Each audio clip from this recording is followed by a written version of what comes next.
Hey everyone, Brian Chrisman here, a Kierkegaardian reading of the Gospel of Mark. Thank you for watching.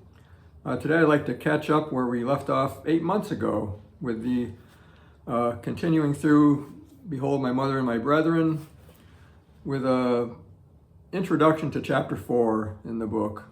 I had the 4 videos between 8 months ago and now have been about my second book and about me moving and being busy and things like that. So I want to get back on track and go through this book still, the rest of it, and then we'll get into I See Men as Trees Walking, the second volume.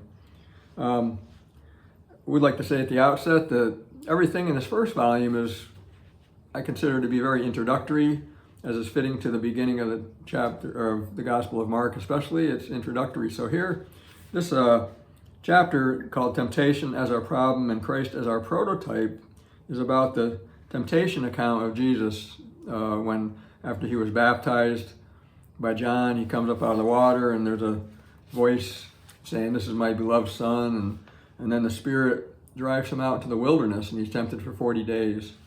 A very brief account, but right in the beginning of the Gospel of Mark, you have Jesus come and abruptly, he's announced as the Son of God, and then he's driven out into the wilderness to be tempted. So this first heading, I want to go through the headings of of the subtitles in this chapter. The first subtitle, or subheading, I guess you would call it, is called C.S. Lewis and Soren Kierkegaard, Temptation in Perelandra and Eden. And what I do is I talk about C.S. Lewis wrote a book called Perelandra in his space trilogy, 3-volume set, super great stuff. This is one of my favorite books of all time, Perelandra. And it's about a newly created human-type couple created by God on this planet. And they're like Adam and Eve, they're without sin yet. And then Kierkegaard, concept of anxiety, this is actually, his subtitle is all about, a simple psychologically orienting deliberation on the dogmatic issue of hereditary sin. And so basically, he gets into his thought on the original sin or hereditary sin, what brought humans to sin, and that all humans sin. What's the cause of that? So he goes back to Genesis and Eden. So there's your, C.S. Lewis, temptation in Perelandra and C.S. Lewis, and on earth in Kierkegaard in Eden. And so I've used, what I did is I believe that C.S. Lewis's account he has a long section on temptation, and it's a novel, it's a story, it's fictitious, obviously, it should go without saying, unless we believe there's another planet out there with these humanoid people on it.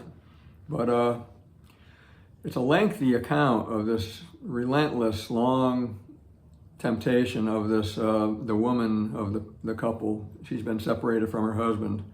And I believe that Lewis really gives kind of a great illustration of the biblical account in Genesis, and also, but especially of Kierkegaard's account, because Kierkegaard, in the concept of anxiety, obviously brings anxiety into the picture. We think of it's a simple, God laid down a law and they transgressed it, so they became sinners, and it's just kind of basic and surface level kind of thoughts about human existence in relation to God. It's very, very Sunday schoolish. I don't want to say that in a terrible connotation, but I'm not saying Sunday school for kids is bad, but Kierkegaard saw anxiety as basic to how could people who are just created and haven't sinned yet, how can they be tempted to sin? What leads them to sin? And he thought anxiety was this kind of pre-existing condition that's almost part and parcel of being human. It's just part of the human experience, anxiety. Well, C.S. Lewis has a great illustration, my book gets into it, of how this anxiety is possible for newly created people who are not sinners. And so the thing I'd like to point out, though, is that in all cases, in Mark's gospel, with Jesus, who is the incarnate Son of God, coming into human experience, what's the first thing that happens that we see in Mark? Besides he's being called the Son of God, he's tempted. Common to human experience. He's a human being. He became a human being. C.S. Lewis, he goes to the Genesis account, the first thing in Genesis, the humans are tempted because of their anxiety, and Kierkegaard saw the same thing. Now, did Jesus have anxiety? Well, he certainly did in Gethsemane, and I believe if he was human, he had to have had anxiety, but he was without sin, we're told in the New Testament. That's what the church has generally believed. I think Kierkegaard and Lewis both believe that. So anyway, I explained this whole kind of master illustration of Lewis on what I thought Kierkegaard does with anxiety as a basic to human experience and how that leads to sin. And I could get into, I guess, the command is where we get, thou shalt not eat of the fruit of the tree of knowledge of good and evil, from God. You can kind of think that's showing a very basic thing about sin is just merely transgressing a command. But Lewis, he like takes that to this deeper level that I thought is appropriate to Kierkegaard and to Mark, where the sin is staying in the fixed land. This planet it's made up of floating islands on the whole planet, but one fixed land. And this newly created couple can go to the fixed land, but they can't live there. And I think it's a metaphor of that we'd like this fixedness. We'd like everything to be predictable. We don't want all the surprises of life. We don't want the anxieties that come with the synthesis of human being that Kierkegaard said we're a synthesis of finitude and infinitude and freedom and necessity and, these different categories of human existence that lead to I was going to say inexplicably, but I'm thinking of another word that I had in mind, but inevitably to anxiety. So the second part in this, I go back to the title itself of this chapter, Temptation is Our Problem and Christ is Our Prototype. So Jesus, like I said, was alluding to before, this is about human experience. Jesus becoming human, and the first thing being tempted is about human experience.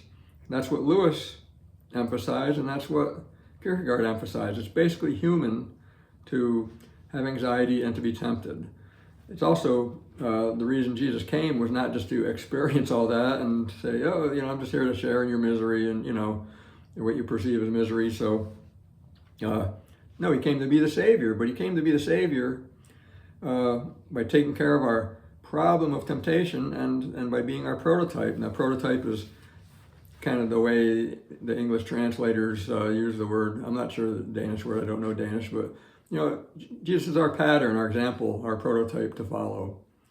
So I just use prototype because it's one that I've read most in the books by Kierkegaard, that Jesus is the prototype to be followed. So basically, this whole thing is about following Jesus, who became human to take our humanity up in himself and improve it, so to speak, to live it the way it should have been lived by Adam and by us, by not giving into temptation with the anxieties, by having faith in God. That's where Kierkegaard defines faith not as virtue, it's not the opposite of evil, or it's not like faith and virtue are synonymous, but faith is the opposite of sin. So sin has this, we think, moral quality, but Kierkegaard said, well, the opposite of sin is not virtue, but faith. Just kind of gives a different angle to that, a deepening to a more basic, back to this more basic level of faith is in my first book, The Gospel in the Dock, I talked all about that faith was required from the very beginning. That was how they were meant to follow God in the beginning, was by having faith rather than giving into their anxiety and trusting in God. And so Jesus came as the prototype and had faith in God to the bitter end, literally, and overcame temptation and overcame this, kind of finished our humanity, so to speak. If we're this unfinished synthesis or whatever we are, he kind of finished it in a sense. I'm kind of using a lot of shorthand, and there's a lot to all that, obviously. But so the prototype, who's Jesus, is to be followed in resisting temptation because Jesus did it first. So it's and that's how he's our savior from our problem of temptation. So I'm simplifying a lot. The book gets all into it in more depth, obviously. And this is just, like I said, introductory. And again, it's introductory to the whole realms of thought that Kierkegaard and Mark bring us into, and I get into in this whole series of readings, where sin becomes more intense, temptation becomes more intense, for everyone involved. Jesus is more and more tempted, the disciples more and more tempted to not have faith and go their own ways, do their own, do what they would prefer. As far as the hard way of, faith in against the anxiety, basically faith as the solution to anxiety is not an easy thing. We want something more rational, more, predictable, more graspable. I'm not sure. I'm myself grasping for words at the moment. So anyway, I hope this gives you some things to think about. Hope you, as you read this chapter, hope you, if you don't have the book, don't want to get the book and read it. And again, I just thank you for stopping in and watching this, and hope to see you again soon. Thank you.